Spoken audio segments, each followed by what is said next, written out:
Assalamualaikum warahmatullahi wabarakatuh. Perkenalkan, nama saya Karim Maharudin, mahasiswa PPG dalam jabatan Universitas Pendidikan Indonesia, jurusan Ilmu Pengetahuan Sosial.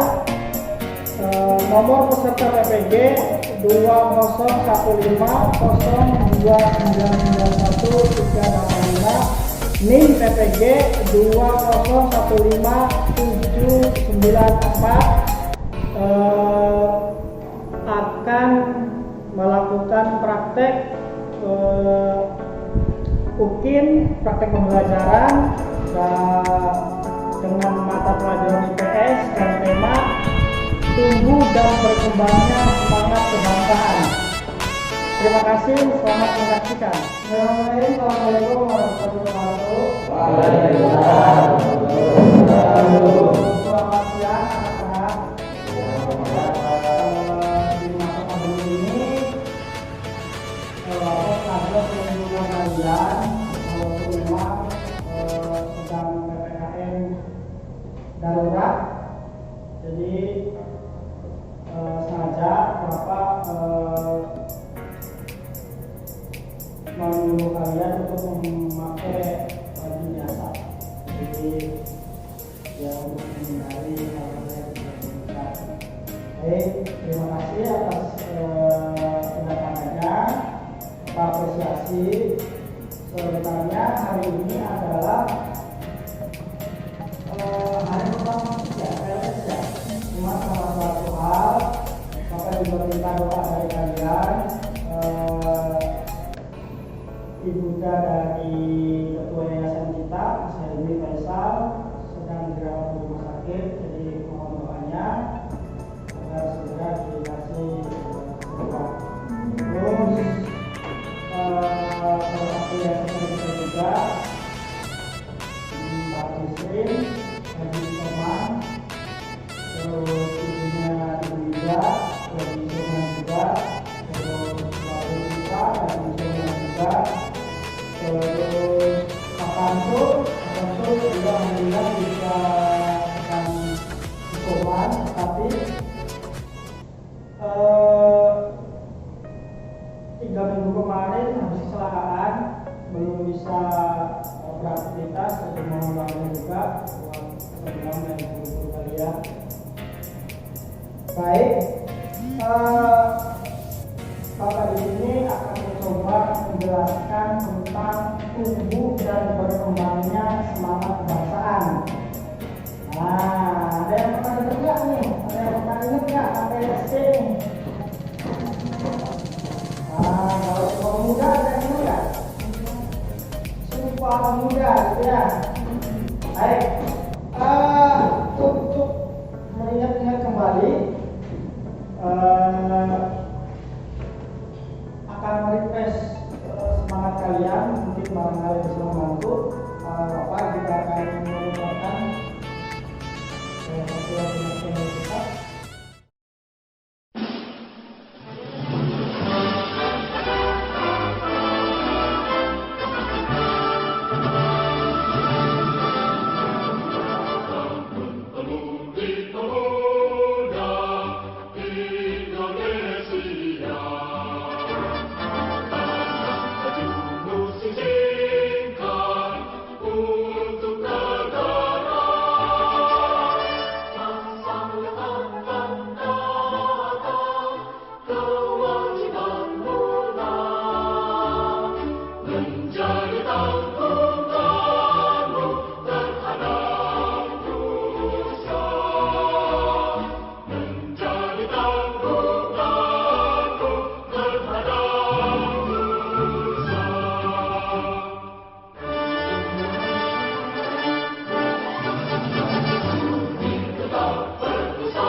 sesuatu yang bergetar di hati nggak mendengar lagu ini?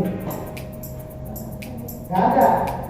Karena kalian tidak berjuang melawan penjajah.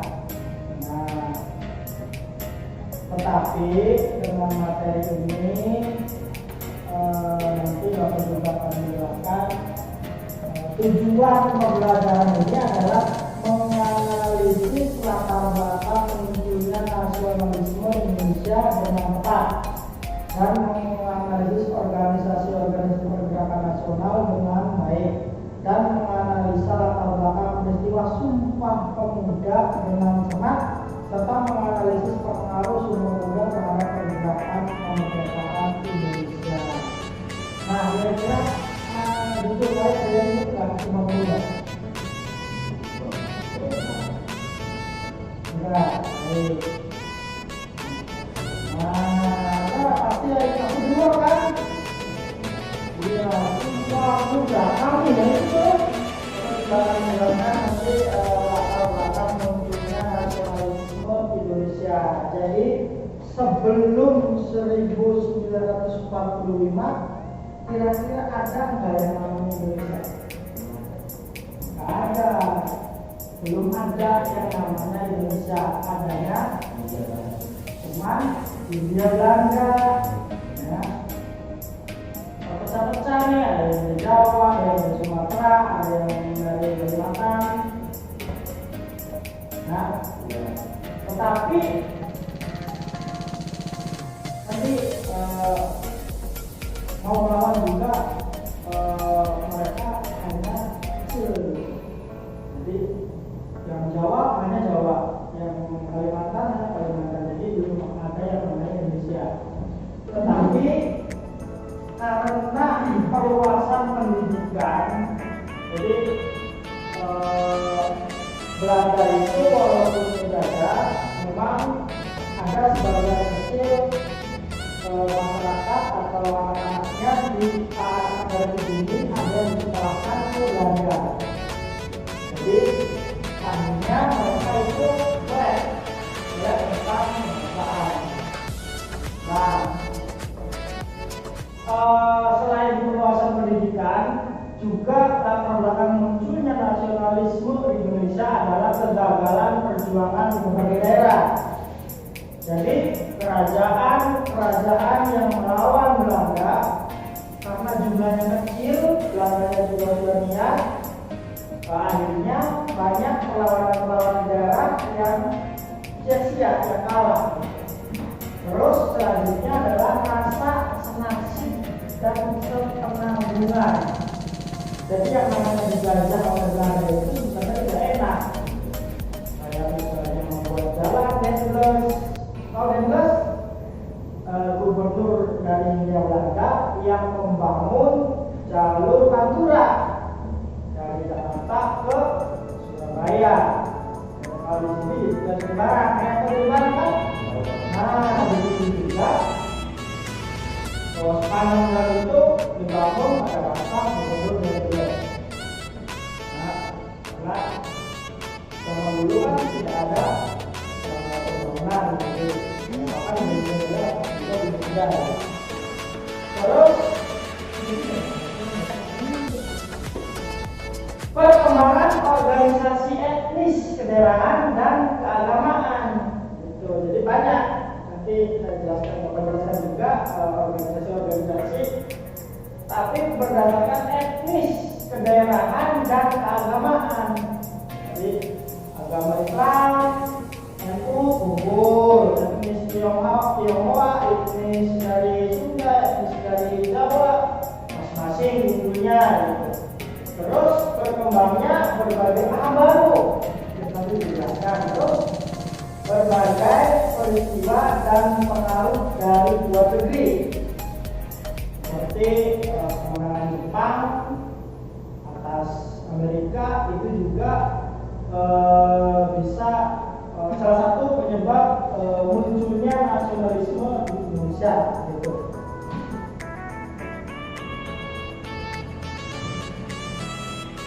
Nah, ini pendidikan.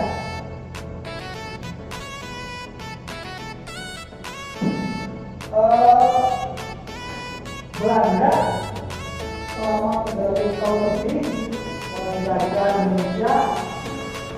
Akhirnya oleh Alexander W.F. Udenburg, Gubernur Jenderal Hindia Belanda pada tahun 1909 sampai 1916 itu menerapkan 3 kebijakan politik etis.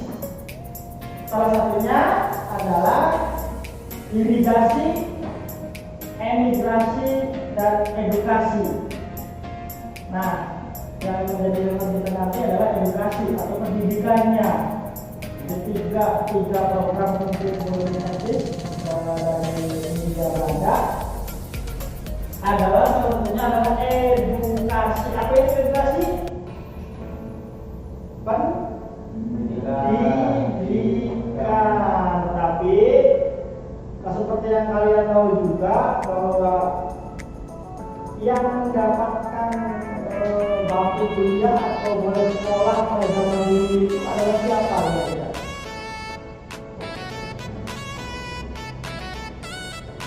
Anaknya raja, ya. Rakyat biasa boleh nggak sekolah?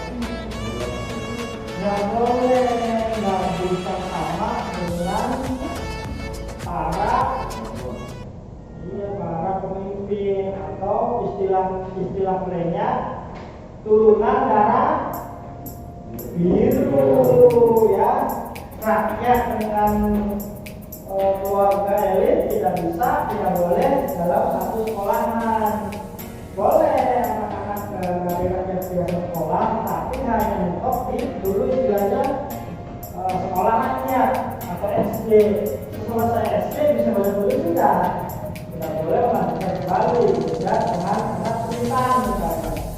Boleh melanjutkan sampai menjadi insinyur. Siapa contohnya? Soekarno, insinyur Soekarno, ya. Nah, ini kebijakan politiknya yang menetapkan nasionalisme politik. Nah, kegagalan perjuangan di berbagai daerah, rasa penasih dan keterlanjuran. Jadi lama-lama orang itu lama ditindas, akhirnya ada rasa berontak nggak? Ada. Jadi sama-sama mempunyai keinginan yaitu apa? Merdeka, ya. Baik.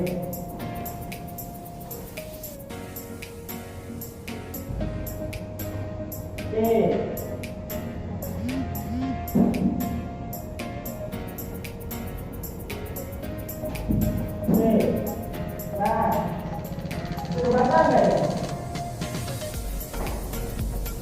Ikatan Pelajar Nahdlatul Ulum, IPNU, Ikatan Pelajar, ya. Jadi di dalam organisasi itu hanya pelajar yang dari NU. Dan kemudian bisa buka. Nah, ya. Terus ini pelajar dari sekolahnya Kartini nih. Nah, itu Kongres Pemuda juga.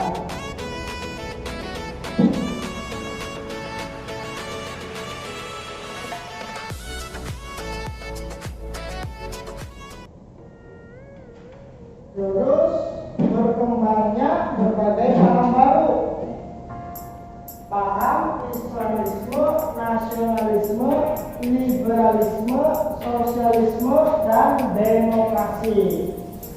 Jadi sebelum Indonesia merdeka, paham-paham politik baru sudah bermunculan sebenarnya. Ada yang dari paham Islamisme, paham nasionalisme, dan liberalisme, sosialisme, dan demokrasi. Kalau Islamisme seperti apa? Agama, ya.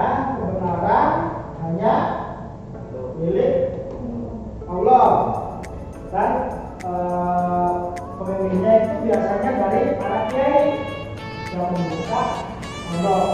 Nah, jadi mereka mengenyam pendidikannya di sana.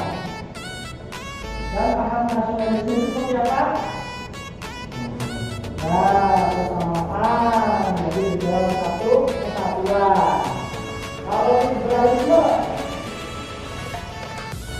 yang modal menguasai semuanya, atau dari bahasa lemah hanya berfokus ke duniawi. Di akhiratnya, nah itu liberalisme ya. Contoh liberalisme yang ada di Indonesia seperti apa?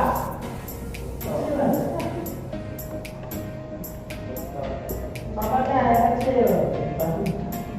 Ini. Pernah juga kalian ke rumah makan yang ada tulisannya dilarang membawa makanan dari luar. Nah itu maksudnya yang tulisan.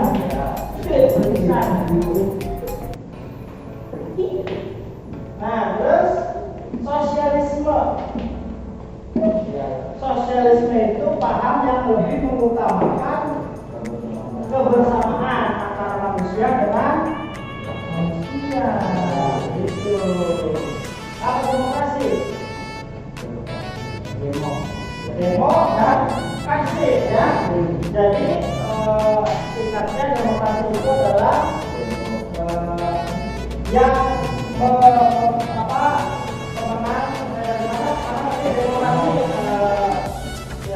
pemenang adalah yang mendapatkan suara paling banyak. Bluetooth mode. Nah, peristiwa dan pengaruh dari luar negeri nih, kemenangan Jepang atas Rusia pada tahun 1205. Apa hubungannya dengan Indonesia nih? Jepang menang perang dengan Belanda dengan nasionalisme yang tumbuh di Indonesia nih. Apa nih kira-kira? Orang Jepang itu fisiknya sama nggak dengan orang Indonesia? Miripan mana orang Jepang dengan Indonesia atau Indonesia dengan Eropa? Nah, boleh. Miripan juga dengan Jepang, ya orang yang kecil sama. Kalau boleh kan orangnya tinggi ya.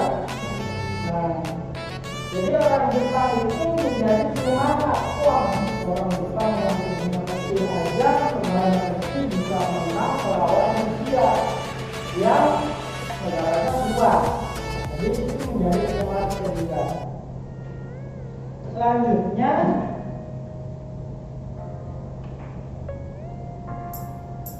nah pergerakan nasional Indonesia ya. Ada Bung Tomo,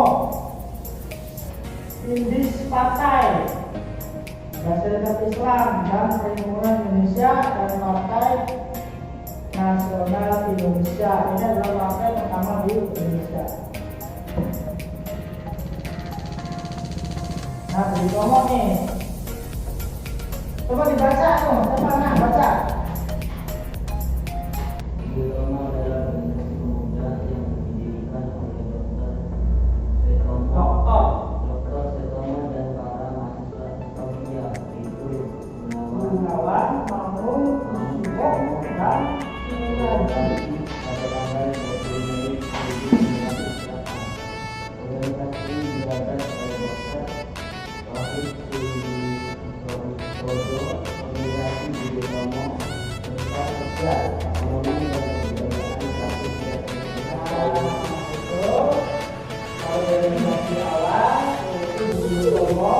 Bergerak di sosial, jadi ya ekonomi dan kebudayaan.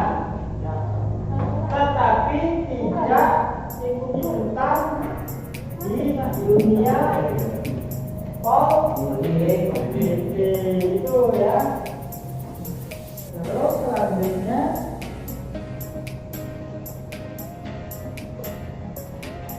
Serikat Islam, kan baca.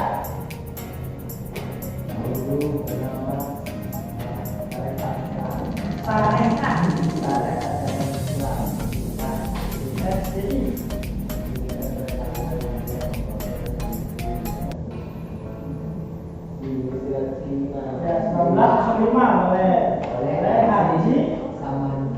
Budi. Pertama kali lahir di Indonesia. Taman Budi. Kebetulan Islam yang menentang politik ganda. Keleluasan baiknya pedagang asing. Nah, jadi singkat dan bagus. Nah, gimana kenapa Bangka tertarik di Indonesia? Kira-kira apa nih? Ada yang tahu? Saya akan adalah empat ya, sumber alamnya luar biasa kaya Indonesia ya.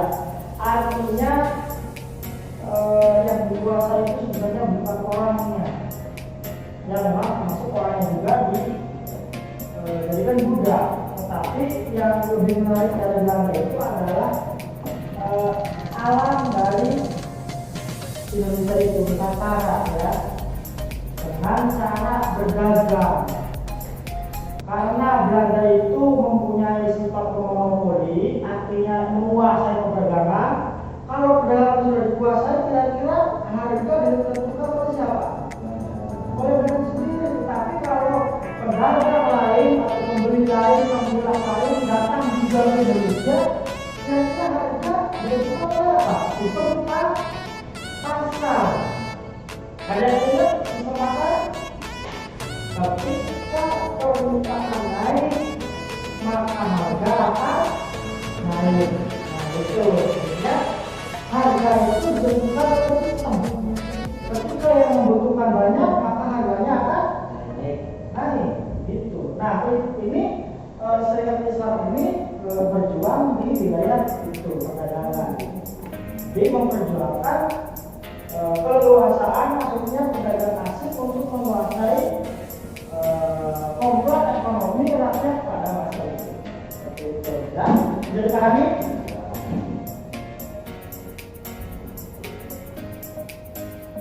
Nah, siapa yang mau baca nih?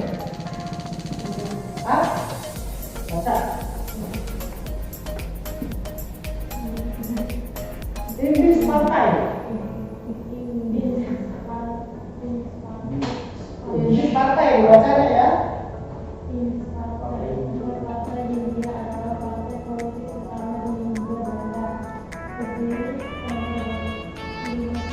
Desember 19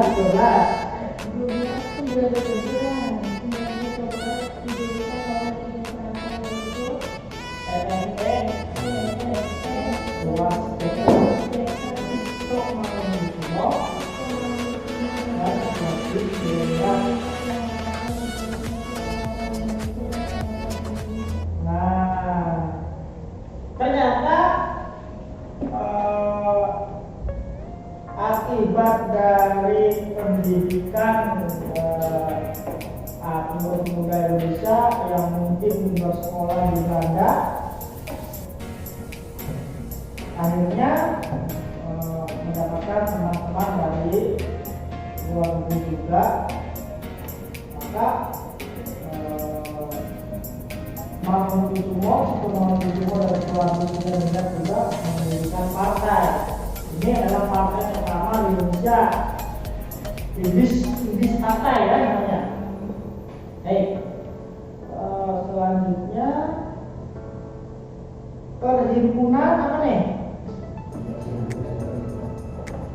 Inggris Training atau Perhimpunan India adalah organisasi pelajar dan mahasiswa India di Belanda yang berdiri pada tahun 1908. Inggris Training berdiri atas kata-kata Sultan Kasagana Sorikada dan Nomor Suwoto yang tujuan utamanya ialah mengadakan pesta dansa dan pidato. Sejak Mangunkusumo dan Suwardi Suryaningrat atau Ki Hajar Dewantara, mungkin familiar ya, tahu ya dengan Ki Hajar Dewantara, masuk pada 1913 mulailah mereka memikirkan mengenai nama depan Indonesia ya. Jadi itulah nggak ada keraguan. Nah, ini juga nih Partai Nasional Indonesia, namanya Banteng juga ya. Coba saya mau baca. Najwa tolong baca.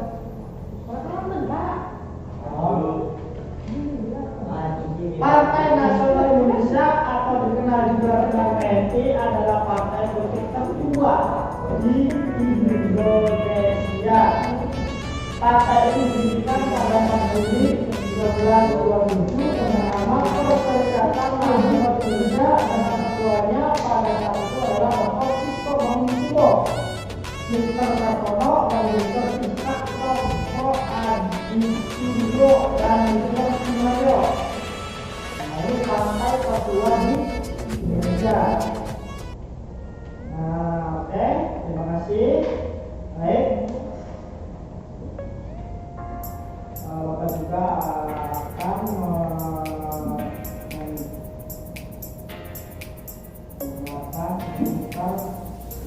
video pemuda. Jadi suaranya ya, kalau videonya belum ada, tapi suaranya ada nih. Tolong gunakan baik-baik. Sumpah Pemuda. Satu. Kami putra dan putri Indonesia. Mengaku bertumpah darah yang satu, tanah Indonesia. Dua. Kami putra dan putri Indonesia. Mengaku berbangsa yang satu, bangsa Indonesia. Tiga. Kami putra dan putri Indonesia menjunjung bahasa persatuan, bahasa Indonesia. Suara rekaman dari pembacaan teks Sumpah Pemuda. Nah, itu juga akan membacakan sejarah dan makna Sumpah Pemuda. Tolong diperhatikan baik-baik. Nanti ada pertanyaan ya. Sumpah Pemuda merupakan sumpah atau janji yang telah diikrarkan oleh para pemuda di bumi pertiwi ini, bahwasanya sebagai putra-putri Indonesia harus mengakui atas tanah air, bangsa dan bahasanya. Dalam Sumpah Pemuda ini, para pemuda bersumpah bahwa Indonesia adalah tanah air tumpah darahnya, serta bahasa Indonesia merupakan bahasa yang mempersatukan seluruh tanah airnya. Di dalam video kali ini kita akan membahas sejarah Sumpah Pemuda.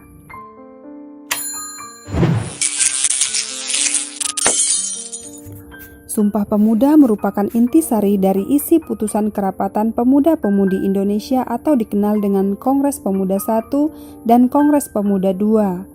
Melalui hasil kongres itulah kita bisa mengenal istilah satu tanah air, satu bangsa dan satu bahasa, yakni Indonesia, yang kemudian dikenal dengan nama Sumpah Pemuda. Kongres Pemuda I.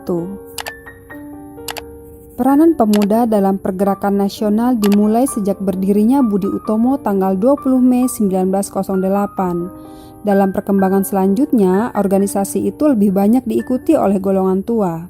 Oleh karena itu, para pemuda selalu ingin menggalang kekuatan yang merupakan pencerminan aktivitas para pemuda. Kongres Pemuda I berlangsung di Jakarta pada tanggal 30 April sampai 2 Mei 1926. Dalam kongres tersebut membicarakan masalah pentingnya persatuan bangsa bagi perjuangan menuju kemerdekaan. Terselenggaranya Kongres Pemuda I tidak terlepas dari adanya Perhimpunan Indonesia. Pada tahun 1925 di Indonesia telah mulai didirikan Perhimpunan Pelajar-Pelajar Indonesia atau PPPI, tetapi peresmiannya baru pada tahun 1926. Anggota-anggotanya terdiri dari pelajar-pelajar sekolah tinggi yang ada di Jakarta dan di Bandung. Para pemuda ini kemudian sepakat untuk mengadakan Kongres Pemuda yang berlangsung pada 30 April sampai 2 Mei 1926. Tujuan Kongres Pemuda I ini adalah yang pertama membentuk Badan Sentral Organisasi Pemuda Indonesia, memajukan paham persatuan kebangsaan, mempererat hubungan di antara semua perkumpulan pemuda kebangsaan. Kongres Pemuda 1 ini dihadiri oleh wakil-wakil dari organisasi pemuda di seluruh Indonesia, seperti Jong Java, Jong Sumatera Nenbon, Jong Ambon, Sekar Rukun, Jong Islam Nenbon, Jong Minahasa, dan Jong Batak. Dalam pidato pembukaannya, Ketua Panitia M. Tabrani meminta perhatian peserta untuk mencari cara menyatukan semangat nasional di kalangan pemuda. Muhammad Yamin menyampaikan pemikirannya tentang bahasa persatuan. Dalam pidatonya pada tanggal 2 Mei 1926 yang berjudul Kemungkinan-kemungkinan masa depan bahasa dan sastra Indonesia, Yamin yakin bahwa dari sekian banyak bahasa yang dipakai oleh suku bangsa Indonesia, bahasa Melayu dan bahasa Jawa yang diharapkan menjadi bahasa persatuan. Namun, Yamin yakin bahasa Melayu lambat laun akan menjadi bahasa persatuan atau bahasa pergaulan bagi rakyat Indonesia. Hasil utama yang dicapai dalam Kongres Pemuda 1 itu antara lain, yang pertama mengakui dan menerima cita-cita persatuan Indonesia, walaupun dalam hal ini masih tampak samar-samar. Kemudian yang kedua, usaha untuk menghilangkan pandangan adat dan kedaerahan yang kolot dan lain sebagainya. Jadi, para peserta memang menyadari bahwa pada saat itu masih sulit untuk membentuk kebulatan tekad dalam perjuangan mencapai cita-cita nasional. Kongres Pemuda II. Ide penyelenggaraan Kongres Pemuda II berasal dari Perhimpunan Pelajar-Pelajar Indonesia, sebuah organisasi pemuda yang beranggota pelajar dari seluruh Indonesia. Kongres Pemuda II berlangsung pada tanggal 27–28 Oktober 1928 dalam 3 tahap rapat. Rapat pertama berlangsung di Gedung Katolike Jongelingenbon di Waterlooven, sekarang Lapangan Banteng, kemudian dipindahkan ke Oost Java Bioskop di Koningsplein North, sekarang Jalan Medan Merdeka Utara, dan kemudian Gedung Keramat 106 baru dipakai untuk rapat ketiga sekaligus penutupan rapat. Kalau pada bulan April 1926 telah berlangsung Kongres Pemuda I yang bisa dikatakan belum berhasil sesuai dengan diharapkan, maka dalam Kongres Pemuda II ini benar-benar dapat memenuhi harapan bagi seluruh rakyat Indonesia. Namun, Kongres Pemuda I tidak dapat dikatakan gagal total karena telah berhasil meletakkan dasar-dasar persatuan. Tujuan Sumpah Pemuda adalah sebagai berikut: melahirkan cita-cita semua perkumpulan pemuda-pemuda Indonesia, membicarakan beberapa masalah pergerakan pemuda Indonesia, memperkuat kesadaran kebangsaan Indonesia, dan memperteguh persatuan Indonesia. Kongres dilaksanakan di 3 gedung yang berbeda dan dibagi menjadi 3 pertemuan. Pertemuan pertama Sabtu 27 Oktober 1928 dilaksanakan di Gedung Katolike Jongelingenbon atau GOC, Waterlooven, sekarang Lapangan Banteng. Dalam sambutannya, Ketua Sugondo Jojo Puspito berharap konferensi ini akan memperkuat semangat persatuan di benak pemuda. Pertemuan kedua Minggu tanggal 28 Oktober 1928 dilaksanakan di Gedung Oost Java Bioskop, membahas masalah pendidikan. Dan yang ketiga, acara dilanjutkan dengan pertemuan ketiga yang dilaksanakan di Jalan Keramat Raya 106. Sunario menjelaskan pentingnya nasionalisme dan demokrasi selain gerakan kepanduan. Dari rapat pertama hingga rapat ketiga, Kongres Pemuda II ini menghadirkan 15 pembicara yang membahas berbagai tema. Di antara pembicara yang dikenal antara lain Sugondo Jojo Puspito, Muhammad Yamin, Siti Sundari, Purnomo Wulan, Sarmidi Mangunkarso, dan Sunario. Sebelum Kongres Pemuda II, para pemuda sudah menggelar kongres pertamanya pada tahun 1926. Tabrani Suryo Wicitro, salah satu tokoh penting dari kongres pertama, peserta kongres pertama, sudah bersepakat menjadikan bahasa Melayu bagi bahasa persatuan. Akan tetapi pada saat itu, Tabrani mengaku tidak setuju dengan gagasan Yamin tentang penggunaan bahasa Melayu. Menurut Tabrani, kalau Nusa itu bernama Indonesia, bangsa itu bernama Indonesia, maka bahasa itu juga harus disebut bahasa Indonesia dan bukan bahasa Melayu, walaupun unsur-unsurnya Melayu. Setelah Kongres Pemuda II, sikap pemerintah kolonial biasa saja. Bahkan Van der Plas, seorang pejabat kolonial untuk urusan negara jajahan, menganggap remeh Kongres Pemuda itu dan keputusan-keputusannya. Van der Plas sendiri menertawakan keputusan Kongres untuk menjadikan bahasa Indonesia sebagai bahasa persatuan, mengingat bahwa sebagian pembicara dalam Kongres itu justru menggunakan bahasa Belanda dan bahasa daerah. Sugondo sendiri, meskipun didaulat sebagai pemimpin sidang dan berusaha menggunakan bahasa Indonesia, terlihat kesulitan berbahasa Indonesia dengan baik. Akan tetapi, apa yang diperkirakan oleh Van der Plas sangatlah melesat. Sejarah telah membuktikan bahwa Kongres itu telah menjadi api yang mencetuskan persatuan nasional bangsa Indonesia untuk melawan kolonialisme. Dalam kongres tersebut, Muhammad Yamin menuliskan rumusan Sumpah Pemuda pada secari kertas yang dibacakan oleh Sugondo dan kemudian dijelaskan panjang lebar oleh Muhammad Yamin. Dalam kongres itu pula, untuk pertama kalinya lagu Kebangsaan Indonesia Raya ciptaan W.R. Supratman dikumandangkan di depan banyak orang peserta kongres. Teks Sumpah Pemuda juga untuk pertama kalinya diikrarkan di Jakarta pada 28 Oktober 1928. Setelah mengetahui sejarah Sumpah Pemuda tadi, sekarang apa sih makna Sumpah Pemuda itu sendiri? Sumpah Pemuda merupakan bukti autentik bahwa pada tanggal 28 Oktober 1928 bangsa Indonesia telah dilahirkan. Proses kelahiran bangsa Indonesia ini merupakan buah dari perjuangan rakyat yang selama ratusan tahun tertindas di bawah kekuasaan kaum kolonialis. Kondisi ketertindasan inilah yang kemudian mendorong para pemuda untuk membulatkan tekad demi mengangkat harkat dan martabat hidup orang Indonesia. Tekad inilah yang menjadi komitmen perjuangan rakyat Indonesia hingga berhasil mencapai kemerdekaannya pada tanggal 17 Agustus 1945. Sesuai namanya, Sumpah Pemuda dirumuskan oleh para pemuda. Mereka kemudian menjadikannya sebagai dasar untuk membangkitkan rasa nasionalisme. Para pemuda tidak lagi berjuang sendiri, melainkan bersama-sama. Makna Sumpah Pemuda bagi generasi muda terkandung dalam 3 isi penting momen sejarah, yaitu bertanah air, berbangsa, dan berbahasa. Apapun makna dan pengertiannya, satu hal yang pasti adalah bagaimana momen ini harus dijadikan sebagai titik untuk mempersatukan bangsa Indonesia. Demikian tadi penjelasan mengenai sejarah dan makna Sumpah Pemuda. Terima kasih telah menyimak video ini. Saya Fitriani, sampai jumpa. Baik, tadi sudah melihat ulasan dari lahirnya Sumpah Pemuda. Tadi lihat video anak kecil nggak yang sudah disuruh kerja malam kerja, lihat nggak? Lihat nggak? Kasihan nggak? Kasihan. Suruh mereka tenaganya sudah diambil, ya.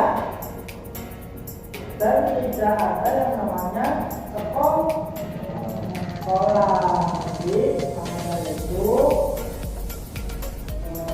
setelah melihat video tadi, Bapak harap kalian sebagai pemuda Indonesia yang sudah merdeka memanfaatkan keberuntungan kalian yang lahir pada tahun 2000. Berapa kalian lahirnya? 2000. Nah, coba bayangkan kalian kalau lahirnya tahun 1900. Bayang nggak? Tadi videonya, ya, maka dari itu manfaatkan kalian. Baik, setelah melihat video tadi dan mendengar dari Bapak harap kalian membuat kelompok menjadi kelompok, 2 kelompok ya. Silakan berkumpul 3 ini di situ. Meja di bawah. Baik anak-anak, di situ sudah ada diperlihatkan foto yang berbeda dan foto yang berbeda. Perhatikan gambar di bawah ini dan diskusikan dengan kelompokmu ya. Nanti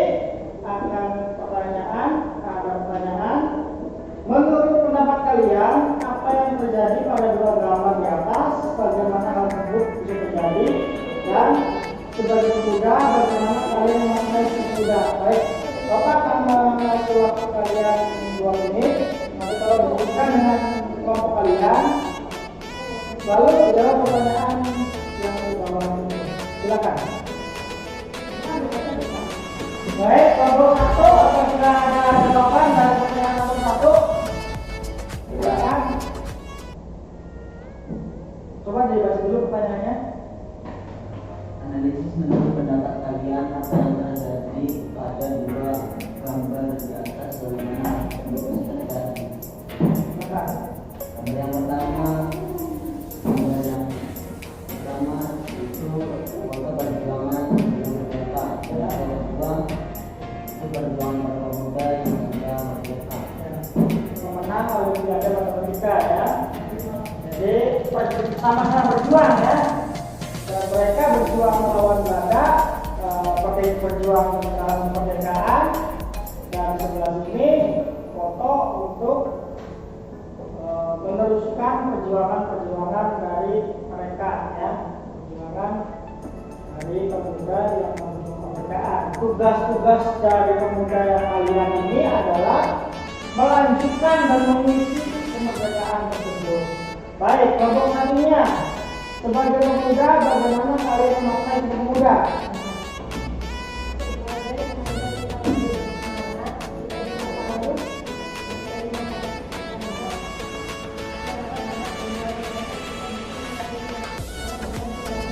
Baik. Ada lagi kira-kira? Tadi video tadi ya, video anak kecil, kasihan Bapak berulang-ulang kali melihat video itu. Anak kecil sebelum merdeka tidak ada yang namanya sekolah. Mereka sudah diwajibkan untuk bekerja. Kira-kira kasihan nggak? Kasihan ya. Nah, tugas kalian adalah mengisi kemerdekaan ini dengan sebaik-baiknya. Tolong menikmati kemerdekaan kalian ya, dengan cara bertindak positif. Jangan bolos sekolah, jangan tidak nurut dengan orang tua. Artinya kalian harus, terutama yang paling dekat adalah berbakti kepada kedua orang tua. Dan sekolah yang benar ya. Jangan bolos, jangan nongkrong, jangan tidur malam. Baik, mungkin itu dulu dari Bapak. Terima kasih atas partisipasi kalian. Kurang dari saya mohon maaf. Saya akhiri.